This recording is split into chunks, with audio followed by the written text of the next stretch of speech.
previous video I did on Conan the Barbarian, a few of you messaged me encouraging me to do more. Thank you for that. I'm happy to take requests.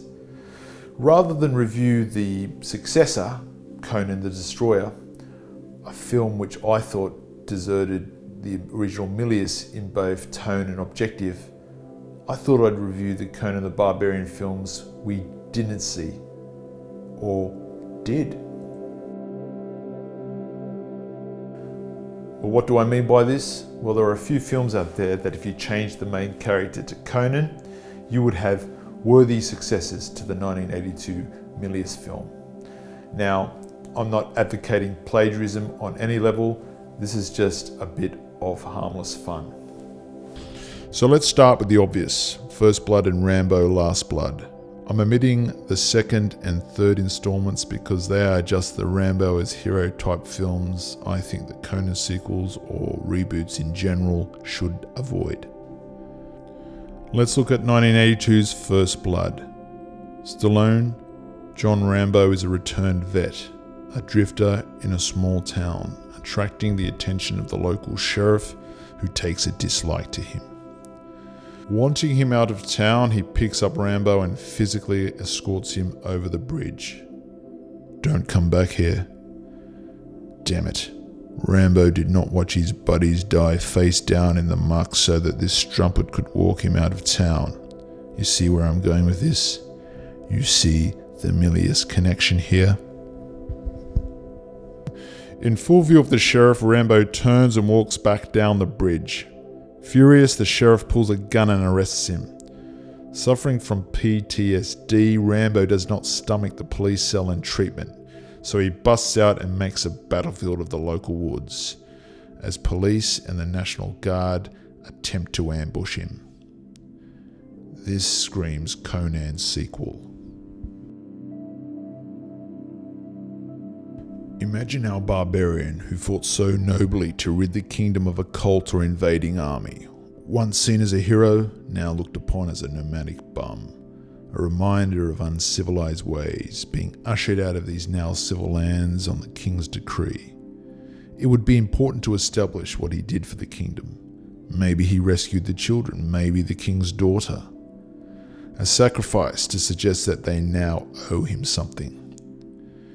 He'd be a fraction of his former self too, maybe a drunkard, and the way of getting rid of him would be passive, culling his food supply, slash and burning the forest he made home for himself. But he is a wanderer, an intruder. These people don't want him or his kind here, so they set about to physically remove him. But the barbarian does not want to be removed. He wants to be King Conan. Give this movie an R rating and incorporate elements from the 2006 Shane Meadows film Dead Man's Shoes.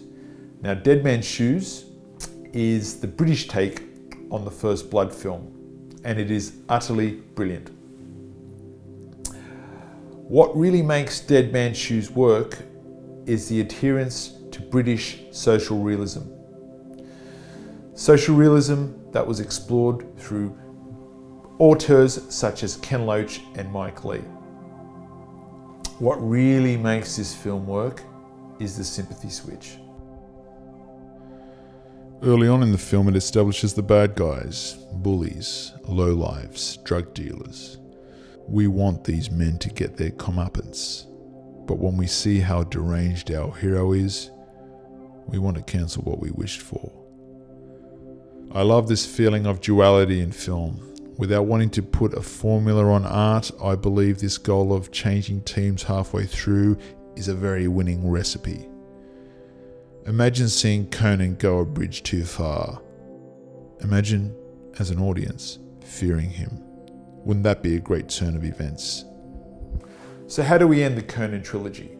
Well, I'm a big fan of foreshadowing.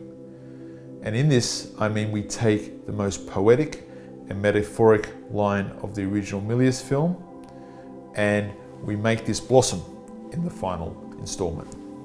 King Osric. There comes a time, thief, when the jewels cease to sparkle, when the gold loses its luster, and when the throne room becomes a prison, and all that is left is a father's love for his child. King Conan is now an old man, and he has brought back his barbaric ways to the kingdom he resides over. But his daughter wants for more and is seduced by a cult, the resurrected cult of doom. In the end, the father must go alone to retrieve her. His steel is capable, but is the flesh that wields it. I'm only fantasizing here, but to me, Conan is more than a muscle man pitting his strength against the horde. He's complex, and his actions should have consequences. I love the idea of a trilogy, at least the way they used to do it a long time ago. Here we have a beginning, a middle, and an end. To me, if we were to run with the Milius Conan, we would have Conan the Barbarian, a slave avenging his parents, followed by Conan the Outcast, or middle life, a kind of what becomes of a warrior when there is no more foe left to best. And then finally, Conan the King.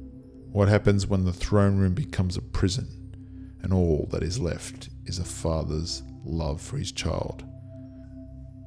And that's our Rambo, Last Blood. I'll be honest with you. I choose to be an independent filmmaker because I don't want to be controlled. We do live in an environment where corporations are at the top, as are studios, and they want to censor and control what we say. Not because of anything nefarious, I believe, but mainly because they don't want to lose customers. They want to sell products. So films are not offensive anymore. So what do? Well, it's quite simple. Get behind and support independent artists. For someone like me, watch my film. It's only $4.99. It's on Vimeo on demand, and it is something that I believe you will love. Now, I don't have the budget of a Conan film, but that's okay. I have writing, and I have good actors, and I have heart. And I believe that is essential to creating a good film. Check it out now. Thank you.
You are the incarnation of fear.